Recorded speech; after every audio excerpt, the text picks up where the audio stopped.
Ang ating main text sa umagang ito, mga kapatid, ay sa Philippians. Ulitin ko lamang po, sa Philippians chapter 1, verse 9 to 10. Ito po ay the Passion Translation. Sabi po dito, mga kapatid, sa verse 9, I continue to pray for your love to grow in increase beyond measure. Siguro ay pwedeng nating sundan sa ano na lang, kahit KGB.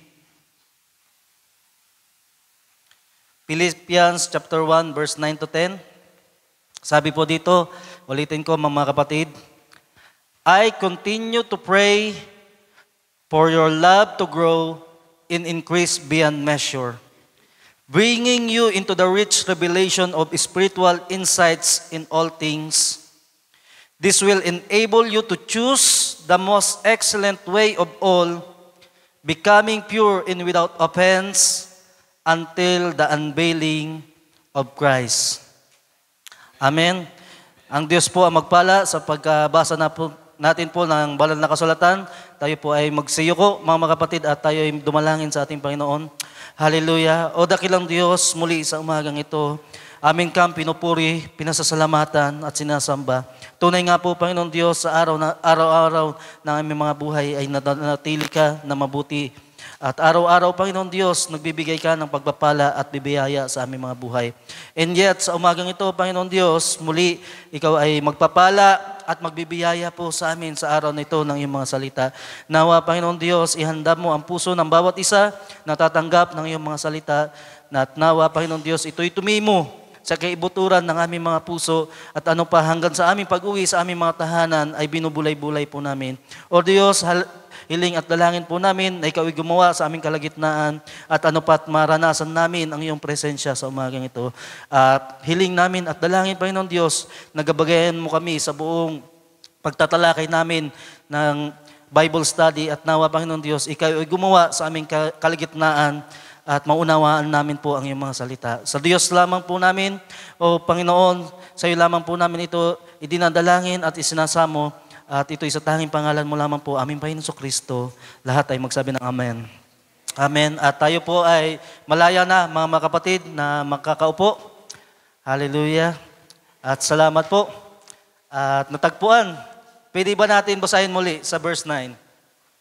Sabi dito, mga kapatid, I continue to pray for your love to grow and increase beyond measure. Ito po ay sulat ni Apostol Pablo sa mga taga-Pilipos. Nasabi niya, I continue to pray. Na sa mga panahon nito, mga kapatid, siya po ay palagian pa rin nananalangin para sa mga mananampalataya na ang kanilang pag-ibig for your love to grow and increase beyond measure.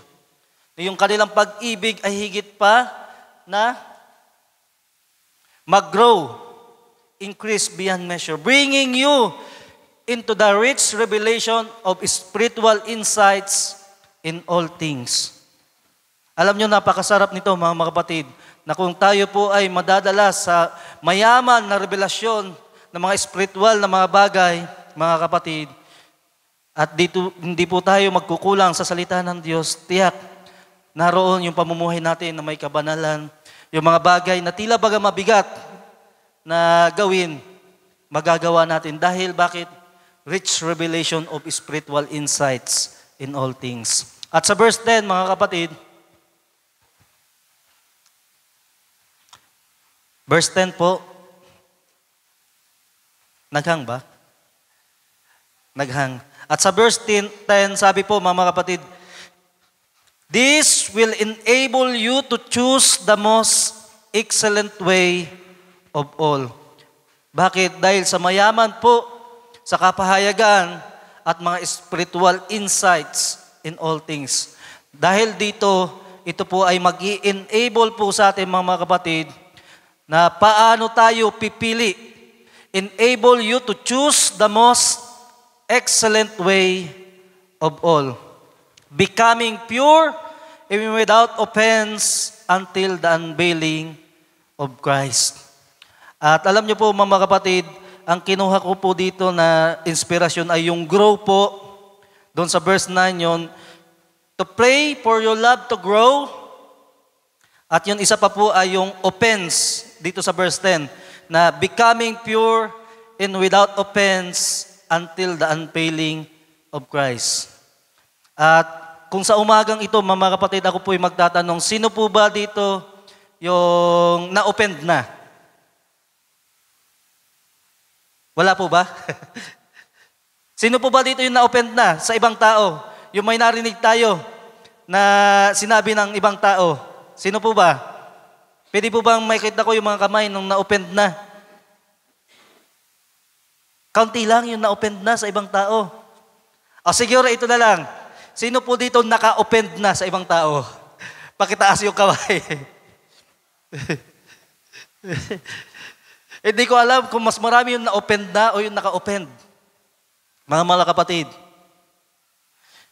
yung nakapagdulot po tayo ng sama ng loob sa ating kapatid, sa ating kapwa, marahil po ay di naintindihan.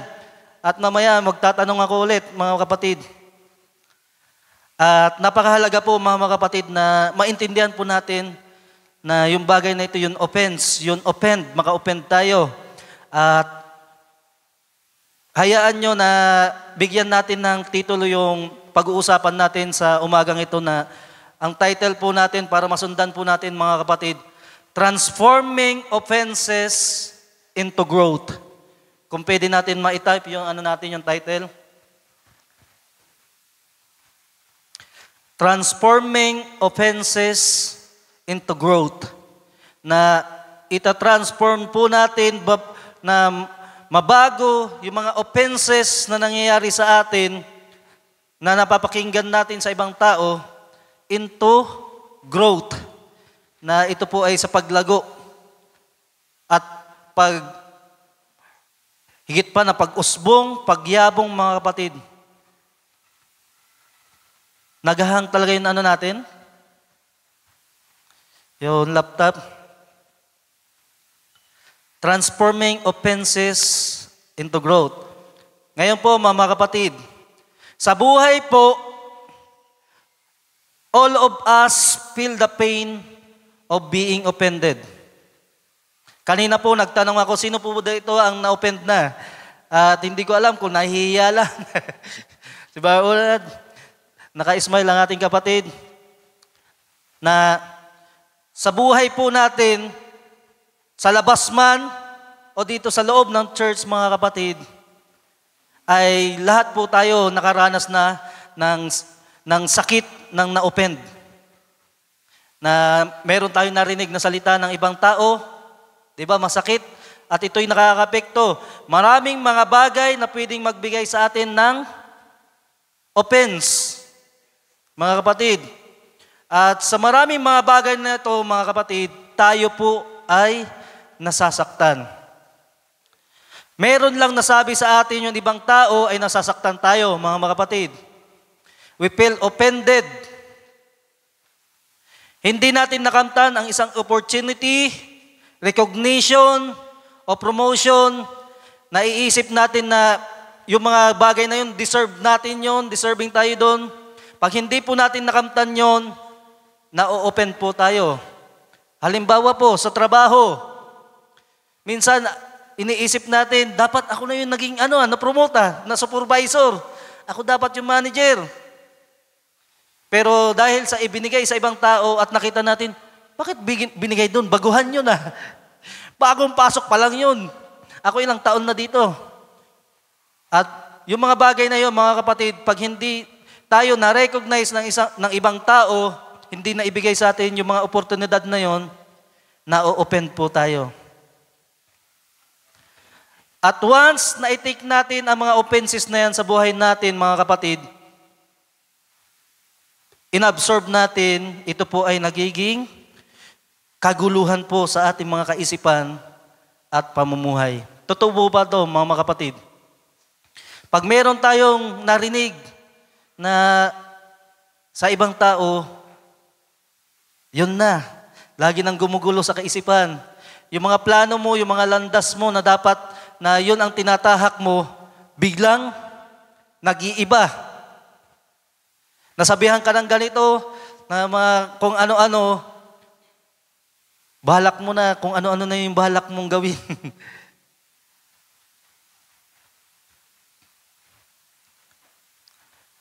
Apektado yung mga bagay po sa ating paligid at ating mga pagdidesisyon pag tayo po ay na-open na pagsasabihan ng hindi natin gusto. Maging man yung mga tinatahak na po na landas natin mga kapatid, para lang meron tayong mapatunayan, minsan ginagawa natin, gusto natin i-shortcut na.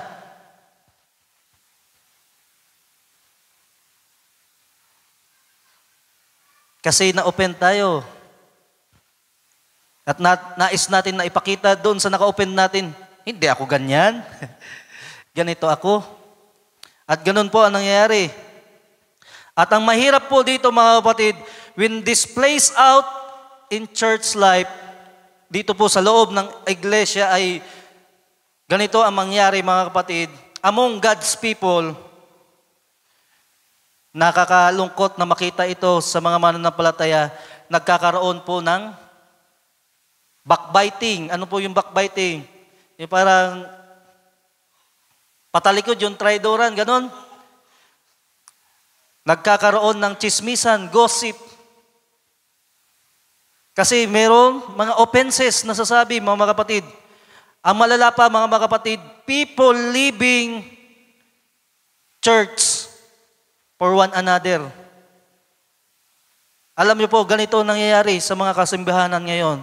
At maging man sa end time message, mga kapatid, pag hindi nagustuhan, mayroong mga kapatid na laban, malalaman mo na lang, saan lang si kapatid na? Wala na. Nandun na sa kabila. Doon na umatin. Bakit? Natisod raw kay kapatid na Ganun po ang nangyayari. Pag hindi po natin kayang dalhin yung mga offenses, yung mga masamang mga bagay na narinig natin sa ating buhay. At ang mahirap pa dito mga kapatid, meron mga churches na nag-i-split. Nahahati dahil sa mga offenses, sa mga salita na nabitiwan na hindi na kayang mabawi dahil na nasabi na mga kapatid. At malala pa dito yung mga Christian leaders, mga ministers, nagkakaroon na po ng distansya sa bawat isa dahil po dito. At ano nangyayari? Nagiging mahina yung katawan, yung iglesia. Subalit, mga kapatid, kung mauunawaan po natin paano ma-overcome ang offenses, transform offenses into growth, mga kapatid, ang mga bagay na yan ay maiiwasan po sa loob ng iglesia. Ang mga mananampalataya ay higit pa na mag-grow at lalago sa pananampalataya. Amen?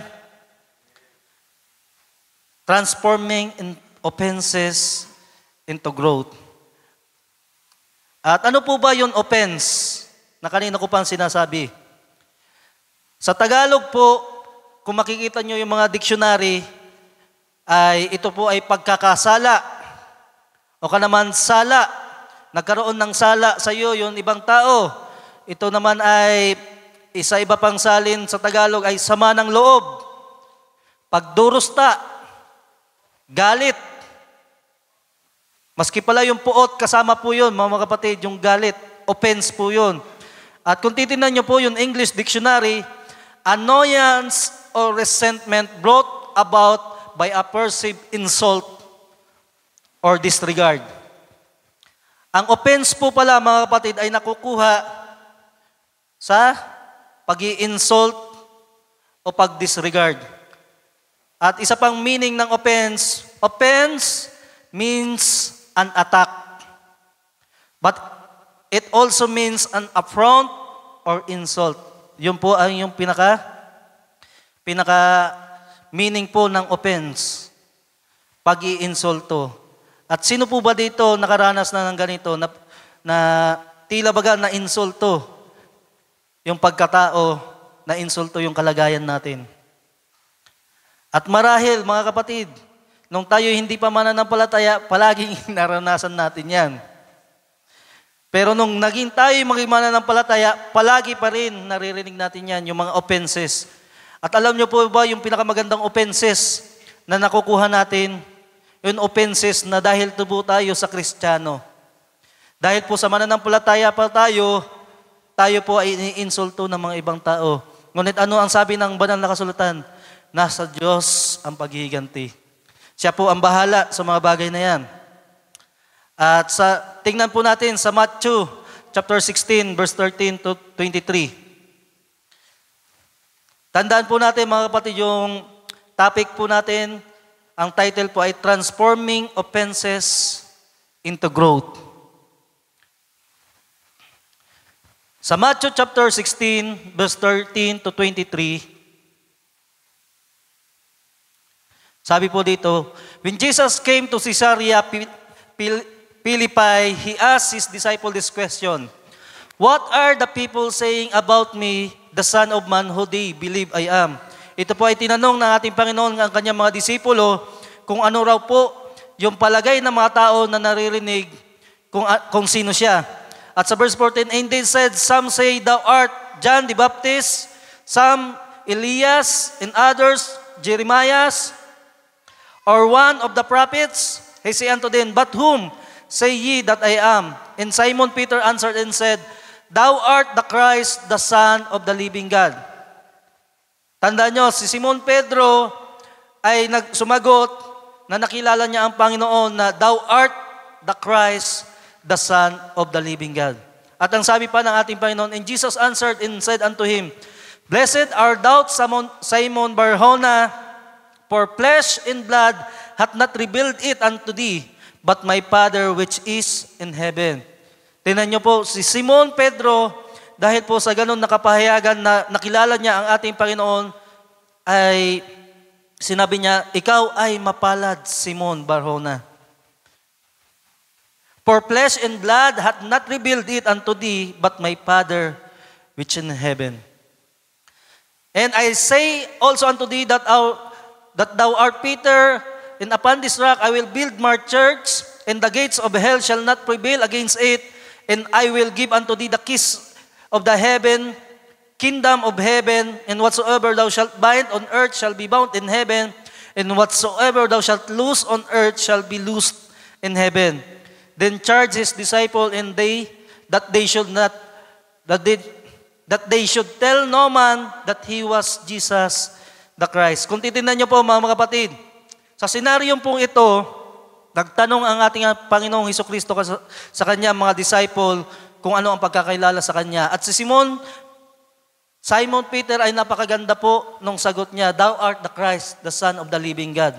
At siya ay pinuri ng ating Panginoon, "Blessed art thou." At sabi niya pa, sumunod pa ay, "Thou art Peter, upon this rock I will build my church, and the gates of hell shall not prevail against it."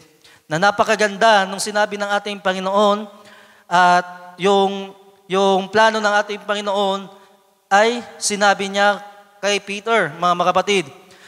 Pero pagdating po sa verse 21, "From that time forth began Jesus to show unto his disciples how that he must go unto Jerusalem and suffer many things of the elders and chief priests and scribes, and be killed and be raised again the third day."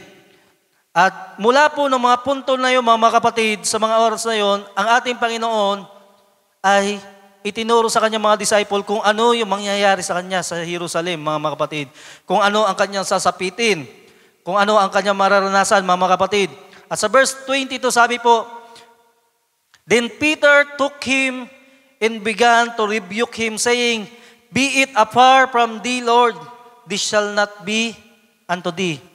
Tingnan niyo po, napakaganda po nung hangarin ni Pedro. At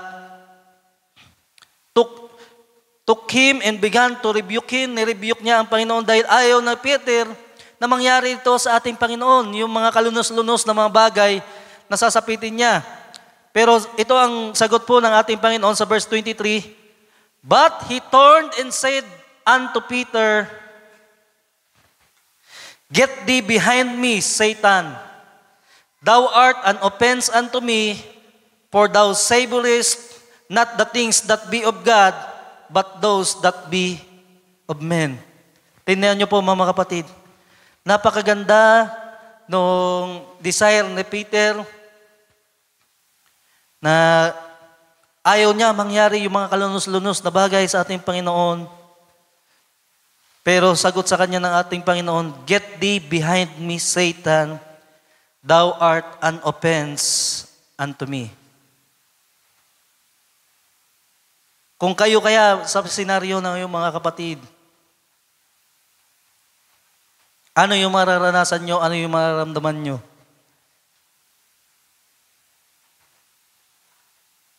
At kung titingnan po natin yung offense dyan na nakalagay po, mga kapatid, titingnan po natin sa Tyre definition, ang sabi po dito, the movable stick or trigger or trap. A trap, snare. Yung offense po pala, yung sinabi po pala ni Pedro sa ating Panginoon, ito po pala ay trap.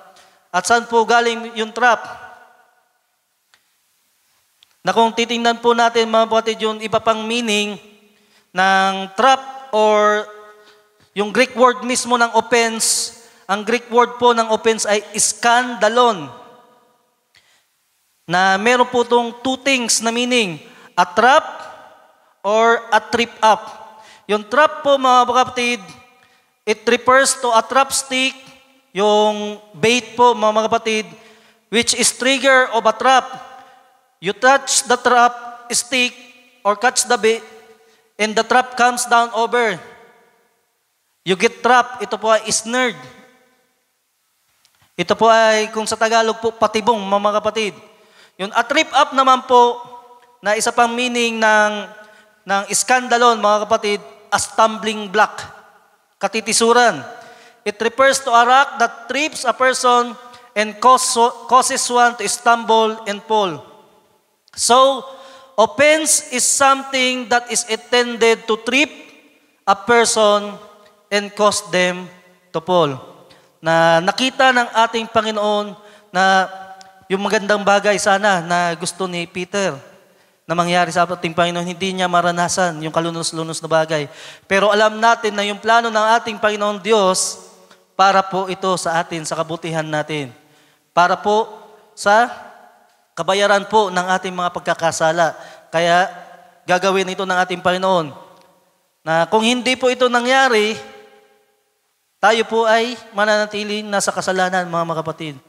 At ang ating Panginoon, nakita niya na ito'y offense, ito'y gawa ng kaaway ni Satanas na nais niya na hadlangan yung dapat na mangyari sa ating Panginoong Hesukristo.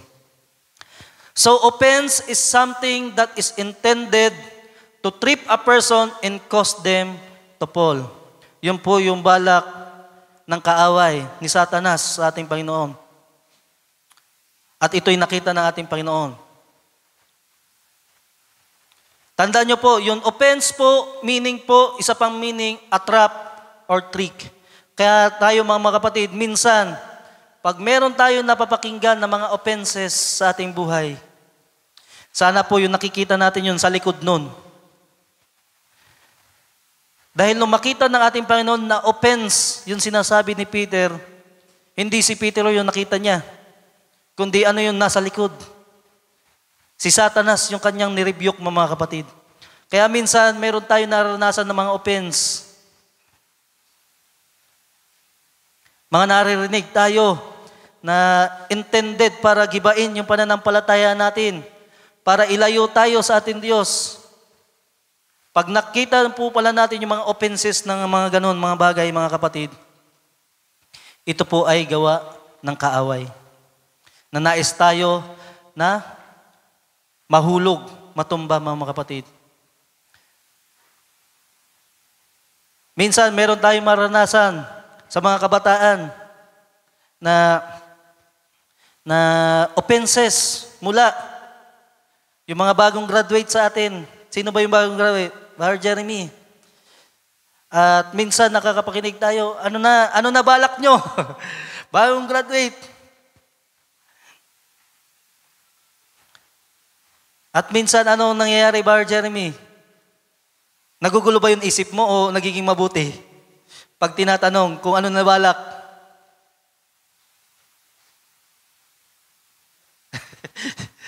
Gumugulo na. Dahil minsan, mga kapatid, yung mga bagay Na mga yan ay gumugulo sa ating pananampalataya. Bakit? Pag sinabi natin, ano balak mo? Siyempre mag-iisip ka na. Dapat magamit ko na yun yung pinag-aralan ko. Pupunta ako sa abroad, o kaya pupunta ako sa Maynila. Pero yun hindi natin naisip, naiwan natin yung pananampalataya natin, mga kapatid. Dito sa ating church ay hindi nagbabawal. Napapakinggan natin to ang ating kapatid. Hindi siya nagbabawal na pumunta kung saan tayo. Ngunit wag natin kakalimutan yung paglilingkod po natin. Kahit saan man po tayo mapunta, kinakailangan dala-dala po natin yung pananampalataya natin at paglilingkod po natin. Na hindi natin makakalimutan yung araw ng pananambahan po sa ating Panginoon. At minsan po, pag tayo po nagdesisyon na nagulo-gulo, ito po ay mas lalong magiging magulo yung buhay po natin sa pananampalataya. Sa Matthew chapter 18, verse 6 to 7, natandaan nyo po, so offense is something that is intended to trip a person or cause them to fall. Yun po yung meaning ng offense. At sa Matthew 18, verse 6 to 7, but whoso shall offend one of these little ones which believe in me, it were better for him that a millstone were hung about his neck and that he were drowned in the deep of the sea. Na kung titignan nyo po mga kapatid, yung sinundan nitong verses ay patungkol sa mga bata na sinasabi ng ating Panginoon na huwag niyong pagbawalan na ito'y magsilapit sa akin. At kung sino man raw po mga kapatid makapag-offend sa atin, sa mga maliliit na yan, ay mas maigi pa raw po na tayo po ay mabitay. And we're drowned in the depth of the sea. Kung tayo po ay makapag-open sa pananampalataya po ng mga maliliit na bata. At kung titignan nyo, kung spiritual naman sa mga mananampalataya pang bago, pwede natin yan i-apply. Na kung tayo po ay maka-open sa mga kapatid na yan, mga kapatid. At sa verse 7, woe unto the world because of offenses, for it must needs be that offenses come, but woe to that man by whom the offense cometh.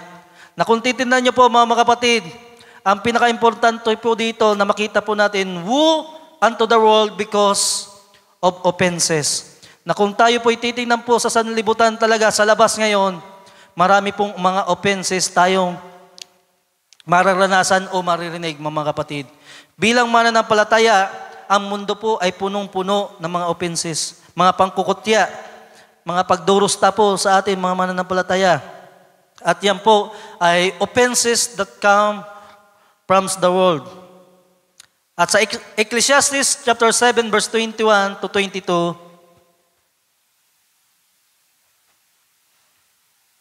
also take no heed unto all words that are spoken, lest thou hear thy seventh cursed day. Sabi po dito mga kapatid, also take no heed unto all words that are spoken. Huwag raw po tayo, pwede po ba natin basahin sa Tagalog para mas madali?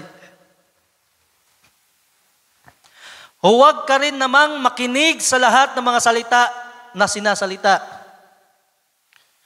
Minsan pala mayroong mga salita na wag nating papakinggan. Pero ito po yung mga offenses na mga salita, mga kapatid.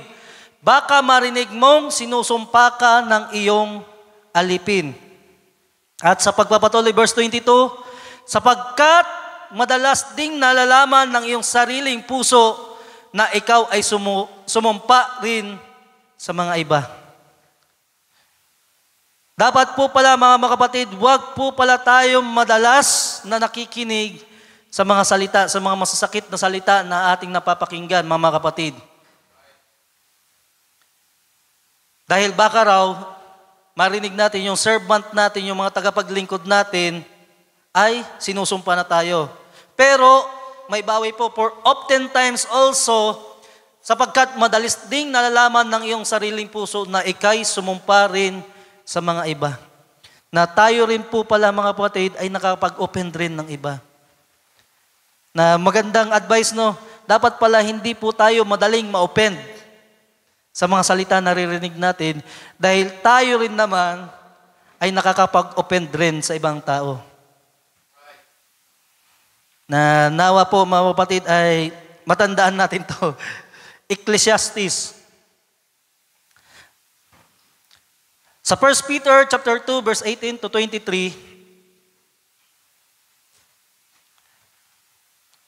servants, be subjects to your master with all fear, not only the good and gentle, but also to the froward. Ano po ba yung meaning ng froward? Pwede po natin Tagalogin? Mga alila, kayo'y magsisuko na may buong takot sa inyong mga Panginoon, hindi lamang sa mabubuti at mahihinahon, kundi naman sa mababagsik. Na kung tayo po pala ay tagapaglingkod, mga alila, mga kapatid, nagtatrabaho, tayo po pala dapat ay magsisuko ng buong takot sa ating mga Panginoon, sa ating mga amo. Hindi lamang sa mababuti at mahihinahon, kundi naman sa mababagsik. Kasi di ba, mas madaling sumunod doon sa mabubuting amo, sa mga mahihinahon, mga kapatid. Pero sabi po ni Apostol Pedro na siya po ay nakaranas ng offense. Siya po ay nag-a-advise na hindi lamang sa mga mabubuti po tayo at mahihinahon magkaroon ng takot, mga kapatid, kundi naman sa mga mababagsik. Sa verse 19, sapagkat ito'y kalugod-lugod kung dahil sa budhing ukol sa Diyos ay magtiis ang sino man ng mga kalumbayan na magbata ng di matuwid. Na tayo po ay mag-suffer na mga bagay nito, mga kapatid, to endure. Sa verse 20, sapagkat anong kapurihan nga kung kayo'y nangagkakasala at kayo'y tinatampal ay inyong tanggapin na may pagtitiis. Ngunit kung kayo'y gumagawa ng mabuti at kayo'y nagbabata, ay inyong tanggapin na may pagtitiis, ito'y kalugod-lugod sa Diyos. Sa mga nangangamuhan po, sa mga may amo. Dahil hindi naman po lahat sa atin, yung amo natin, believers. Meron mga nagtatrabaho tayo na iba yung mga amo natin. At minsan sabi po ni Apostol Pedro na at kayo'y tinatampal ay inyong tanggapin na may pagtitiis. Kung meron pa man po sa atin sinasabing masasama mga bagay, kinakailangan po natin ito na pagtiisan. Ngunit kung kayo'y gumagawa na mabuti at kayo'y nagbabata, ay inyong tanggapin na may pagtitiis. Kahit ginagawa nyo na yung mabuti, mga maray na bagay, mga kapatid, ay gumawa kayo ng mabuti at kayo'y nagbabata, inyong tanggapin na may pagtitiis. Magtiis pa rin kayo, mga kapatid. Ito'y kalugod-lugod sa Diyos. At sa pagpapatuloy, sapagkat sa ganitong bagay kayo'y tinawag, sapagkat si Kristo man ay nagbata dahil sa inyo. Amen. Salamat sa ating Panginoon. Na kayo'y iniwan ng halimbawa upang kayo'y magsisunod sa mga hakbang niya. Nakita natin yung example po ng ating Panginoon na kinakailangan po natin na that you should follow His steps. Na ang ating Panginoon nung siya po ay dinurusta ng mga sarili niyang mga bayan, mga kapatid, ng mga Hudyo, ay tinanggap niya ito, mga kapatid. Na nung siya po ay, sabi nga po, nung siya po ay nagbabata ng krus, pinapasan yung krus, meron mga humampas sa kanya. Meron mga dumudura sa kanya, mga kapatid. Pero ito po ay tinanggap ng ating Panginoon. Sino po dito yung na-degrade na ng husto, na inalipusta? Kung meron po man po nakaranas ng higit pa po na offenses pag-aalipusta, mga kapatid, ito po ang ating Panginoon. At sabi ni Apostol Pedro, sapagkat si Kristo man ay nagbata dahil sa inyo. At na kayo'y iniwan ng halimbawa upang kayo'y magsisunod sa mga hakbang niya. Kung mayroon man po tayo ng mga naranasan po pala ng mga offenses, tayo po'y magbata na isipin nito na ito'y kalugod-lugod sa ating Diyos at ito'y hakbang na nagsusunod sa ating Panginoong Hesukristo. At sabi sa verse 22, ipagpatuloy natin yung mga naranasan ng ating Panginoon, na siya'y hindi nagkasala o kinasumpungan man ng daya sa kanyang bibig, na nang siya'y alipustain at ay hindi gumanti ng pag-alipusta, na siya'y magbata ay hindi nagbala, kundi ipinagkatiwala sa kanyang sarili doon sa humahatol ng matuwid. Na kung meron man po tayo mga bagay na naranasan po pala mga kapatid, magtiis lang tayo. Na ipagkatiwala po natin sa katulad ng naranasan ng ating Panginoong Hesukristo. Ipinagkatiwala ang kanyang sarili doon sa humahatol ng matuwid. Amen? Hallelujah. At sa Genesis chapter 4, verse 3 to 9, ito po ay example ng offense na masasabi kong offense na pag naranasan natin ito na hindi natin natanggap, ay meron tayong hatol na maranasan pag hindi natin natanggap yung sinabi sa atin. Hindi natin pagtanggap. At nangyari nang lumalakad ang panahon ay nagdala si Cain ng isang handog na mga bunga ng lupa sa Panginoon. Tandaan niyo po mga kapatid, ito po ay yung panahon na ni Cain at ni Abel na sila po ay mag-o-offer sa ating Panginoong Diyos. At sabi po, ng isang handog na mga bunga ng lupa sa Panginoon. Si Cain po ay nagdala ng handog, mga kapatid. Verse 4, at nagdala rin naman si Abel ng mga panganay ng kanyang kawan at ang mga taba ng mga yaon, at nilingap ng Panginoon si Abel at ang kanyang handog. Tingnan nyo na mas pinahalagahan, nilingap ng Diyos yung offering na ibinigay ni Abel. And the Lord had respect unto Abel and to his offering. But unto Cain and to his offering he had not respect, and Cain was very rude, and his countenance fell. And the Lord said unto Cain, why art thou wroth, and why is thy countenance fallen? If thou doest will, shall thou not be accepted? And if thou doest not well, sin lieth at the door, and unto thee shall be his desire, and thou shalt rule over him. Na makikita natin mga kapatid, nung hindi i-accept o respect ng ating Panginoong Diyos yung offering ni Cain, ay siya po ay nagalit, mga kapatid. His countenance fell. At minsan, kung tayo po ay nakakaranas ng ganito, yung ano ba yung pinaka-eksaktong word nito? Na nakita ng tao sa'yo? Admiration o nakita yung mga ginagawa mo at compliments. Minsan ganon. Yung nasabi ko na kanina, mga opportunity o recognition. Hindi na-recognize yung ginawa ni Cain, mga kapatid. At siya po ay na-offend sa Diyos. Bakit?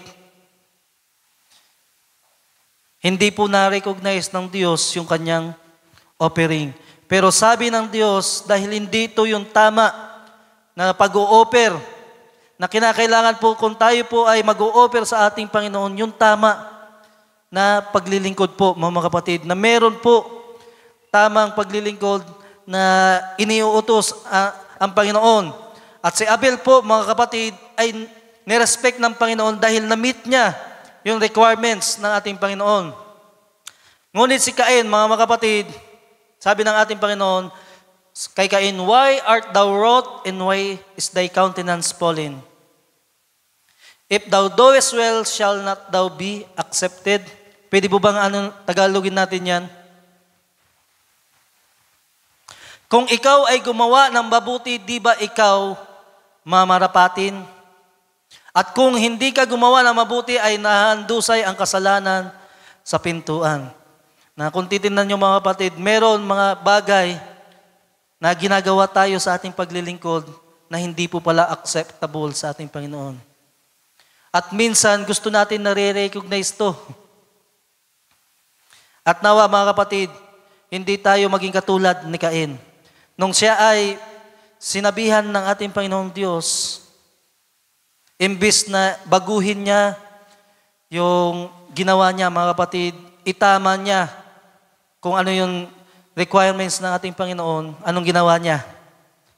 Nagalit siya sa kanyang kapatid at ito'y pinatay niya, mga kapatid. Na sabi po sa banal na kasulatan,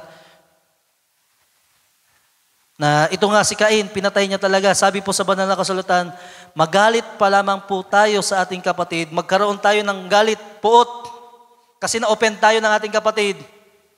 Sabi po sa banal na kasulatan, pwede bang hanapin natin yon? Yung nagalit ka sa iyong kapatid, ay ito ay pinatay mo na. Dahil hindi ko na isama dito mga kapatid, kung makikita natin,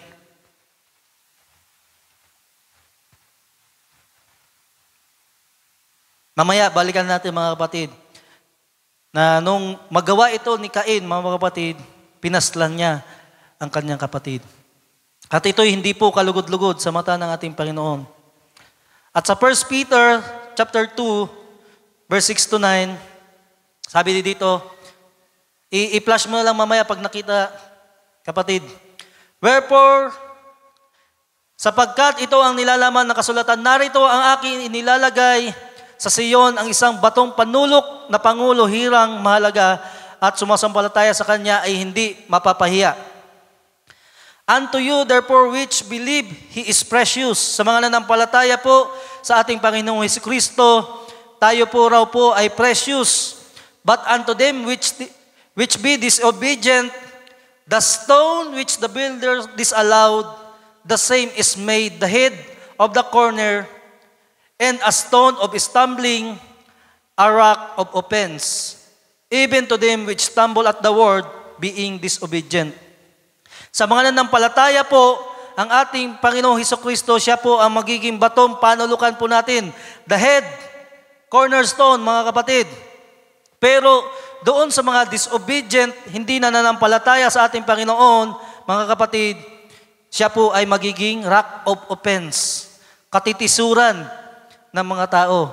Kaya minsan, hindi naman ang ating Panginoon hindi naman tayo ang kinatitisuran ng mga tao. Pag tayo po ay nag-i-evangelize, lumalakad dyan sa labas, pinagtatawanan tayo, kundi ang ating Panginoon, na sila po ay natitisod sa pamumuhay natin. Even to them which stumble at the word, being disobedient, whereunto also they were appointed. At sa verse 9, but ye are a chosen generation. Amen. A royal priesthood, a holy nation, a peculiar people, that ye should show forth the praises of Him who hath called you out of darkness into His marvelous light. Na dapat raw po ipinapakita natin yung ating mga pagpupuri natin para sa Kanya, dahil tayo po ay tinawag out of darkness into His marvelous light. Amen. Na tayo po, ang ating Panginoon, bilang siya po ay batong panulukan, the head cornerstone, mga kapatid, siya po ay, tayo mga nanampalataya, siya po ay precious puro para sa atin. Pero sa mga masuwayin na hindi nanampalataya, hindi nakakilala sa ating Panginoon, siya po ay stumbling block. Na nabasa natin kanina, siya po ay trip up ng mga tao, katitisuran, mga kapatid. Nahanap na po ba yung verse? Hindi. Sa Matthew chapter 18, verse 15 to 17, sabi po dito mga kapatid, marami-rami pa sana itong anuin ko. Kaya lang wala ng oras mga kapatid. Moreover, if thy brother shall trespass against thee, go and tell him his fault between thee and him alone. Kung ma-offend man tayo o magkaroon ng pagkakasala ang ating kapatid, sabi po dito sa banal na kasulatan, go, sabi po ng ating Panginoong Jesucristo, go and tell him his fault between thee and him alone. Na kailangan po pala pag-usapan nyo. If he shall hear thee, thou hast gained thy brother. Kung siya po ay makinig sa inyo, na-gain mo ang iyong kapatid. But if he will not hear thee, then take with thee one or two more, that in the mouth of 2 or 3 witnesses, every word may be established. And he shall neglect to hear them, tell unto the church. But if he neglect to hear the church, let him be unto thee as a heathen man and as a publican. Na ganito po yung utos ng ating Panginoong Jesucristo kung meron man kapatid sa atin na magkasala o maka-offend sa atin. Sino po ba? Sino po ba dito yung nakaranas na ganyan? Na na-offend siya ng kapatid at sabi niya, Brad, na-offend mo ko kanina. Nagkasala ka sa akin. At sabi po ng ating Panginoon, if he shall hear thee, kung siya po ay makinig at aminin niyan yung pagkakasala niya, yung lapses niya, mga kapatid, thou hast gained thy brother.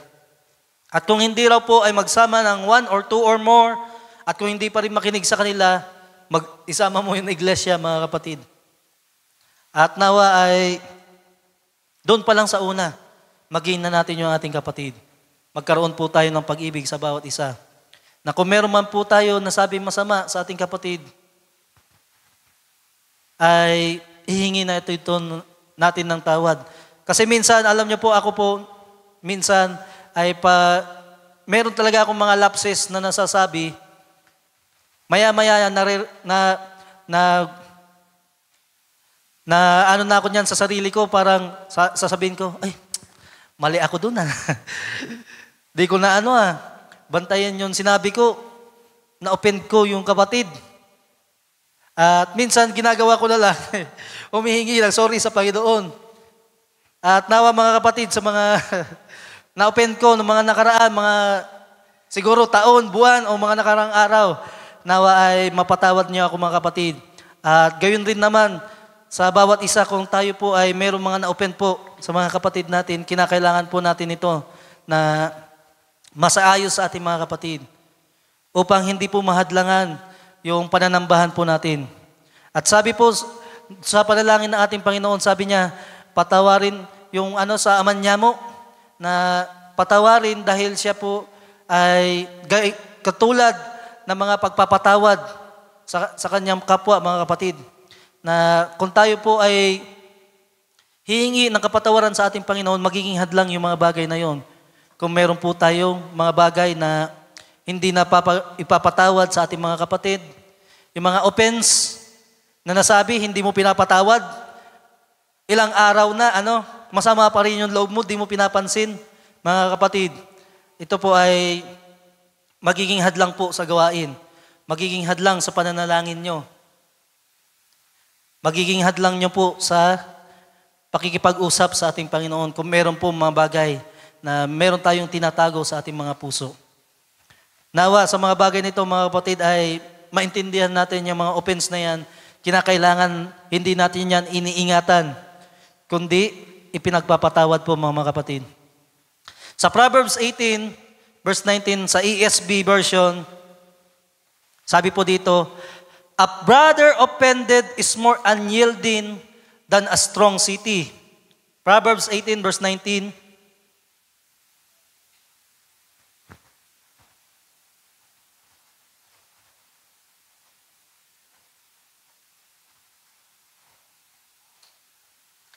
a brother offended is more unyielding than a strong city, and quarreling is like the bars of a castle. Sa Tagalog po, mga kapatid, sabi po dito, ang kapatid na nasaktan sa kalooban ay mahirap mabawi kaysa matibay na bayan. Totoo po ba to mga kapatid? Sa mga na-offend na kapwa kapatid, sa mga kapatid natin na nakarinig na, minsan, ganito talaga. Sabi po sa Kawikaan, ang kapatid na nasaktan sa kalooban ay mahirap mabawi kaysa matibay na bayan. Na-open mo yung kapatid, di ba, hirap ng kausapin, bakit? Di ka na pinapansin. Nasabi po sa Kawikaan, mas mahirap pa raw po ito na mabawi kaysa matibay na bayan. Kaya nawa, maging maingat tayo mga kapatid. At ang gayon, mga pagtatalo ay parang mga halang ng isang kastilyo. At sa Proverbs chapter 19, verse 11, sabi po dito, good sense makes one slow to anger and is in his glory to overlook an offense. Sa Tagalog po, ang bait ng tao ay nakakapagpakupad sa galit. At kanyang kaluwalhatian na paraanin ang pagsalangsang. Ang mabait raw na tao, mga kapatid, ay nagpapakupad sa galit. At ang kanyang kaluwalhatian na paraanin ang mga pagsalangsang, yung mga offenses, mga kapatid. To overlook an offense. At sa Proverbs chapter 4, verse 23, sabi po dito mga kapatid, keep thy heart with all diligence, for out of it are the issues of life. Sa Tagalog, ingatan mo ang iyong puso ng buong sikap sapagkat dinadaluyan ng buhay. Nawa mga kapatid, ay ingatan po natin ang ating mga puso. Kung meron po nasabi sa atin yung ating kapwa, ang ating kapatid, ingatan po na ating puso. Buong sikap. Bakit? Sapagkat dinadaluyan ng buhay. Na nawa po ay maingatan natin yan mga kapatid. Na yamang mamaya ay communion po natin and foot washing. Ito po ay nawa ay makatulong sa atin na mga nakaraang mga taon, mga araw, meron sa ating mga nakapag-offend, mga kapatid. Nawa ay mapatawad natin yung mga pagtatampo. Nawa ay maalis na sa atin yung mga bagay na yun, yung mga madaling magtampo. Dahil ito po ay makakahadlang po sa growth natin. At nais ko na lamang basahin, meron pa sana ako mga verses na babasahin, ngunit alam ko na ito'y sapat na. Sa Philippians chapter 1, verse 9 to 10, balikan po natin yung The Passion Translation.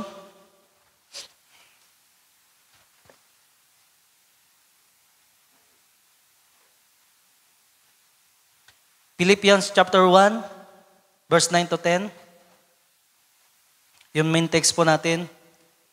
Ito po ay panalangin ni Apostol Pablo. I continue to pray for your love to grow and increase beyond measure, bringing you into the rich revelation of spiritual insight in all things. This will enable you to choose the most excellent way of all, becoming pure and without offense unto the unveiling of Christ. Nanawa mga kapatid, mas higit pa po na mag-grow sa atin yung pag-ibig natin sa ating mga kapatid. At hindi lamang po sa ating mga kapatid, sabi po na nabasa natin kanina, pati po sa ating mga kapwa. Maging man sa mga mababagsik, dapat po ay may pagtitiis po tayo.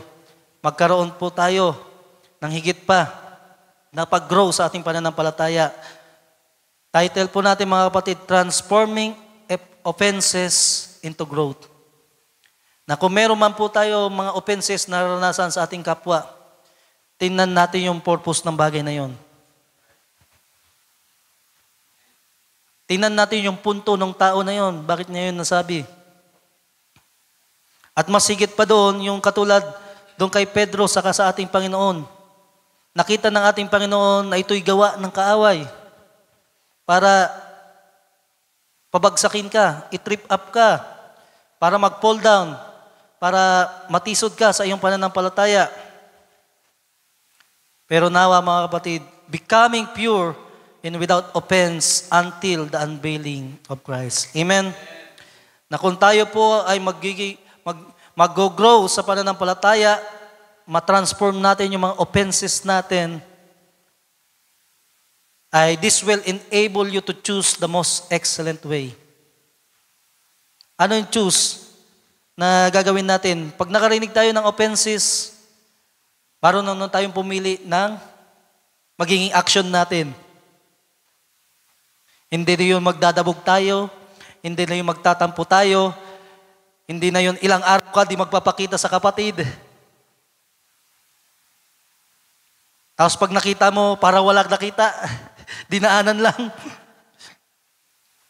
Tapos mag-iisip ko na, ano kaya yun? Parang, baka may nasabi akong mali dun sa kapatid natin nung isang araw. Di ako pinansin Nawa mga kapatid, transforming offenses into growth. Tayo po ay lumago sa pananampalataya, iwan na ang mga bagay na yan. Na mayroong mga bagay na masakit, mapakinggan, ngunit ito'y pagkatiwala po natin sa ating Panginoon. Amen? Sa Diyos lamang po ang lahat ng kapurihan at pasasalamat. Tayo po ay magsiyuko, mga kapatid, at magpasalamat sa ating Panginoon. Hallelujah.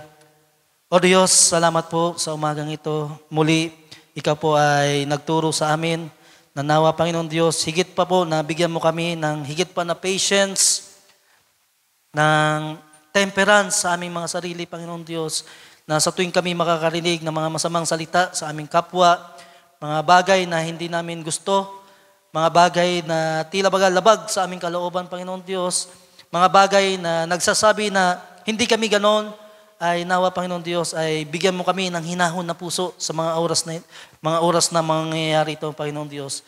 Kundi bigyan mo kami ng higit pa na pananampalataya, higit na paglago, higit na pag-ibig sa aming kapwa. At nawa, Panginoon Diyos, sa mga bagay na nararanasan namin at higit pa mga bagay na kakaharapin namin sa unahan, Panginoon Diyos, higit na po kami na palaguin at higit na magkaroon kami ng pananampalataya sa iyo. Na maunawaan namin na mga bagay na ito, minsan ginagawa ito ng kaaway para kami pabagsakin. Ngunit salamat, Panginoon Diyos, dahil sa umagang ito ay ipinaunawa mo sa amin na ikaw higit pa na gumawa sa aming buhay at ikaw ay higit naging example sa amin po. Kaya Panginoon, maraming salamat po sa umagang ito at ang lahat ng mga bagay ay aming pinagkakatiwala sa iyo. O dakilang Diyos, pinupuri ka namin, pinasasalamatan at binabalik ang lahat ng kapurihan, pasasalamat at ito'y hiling dalangin namin sa dakila mo po at banal na pangalan aming Panginoon Kristo. Amen. God bless you mga kapatid.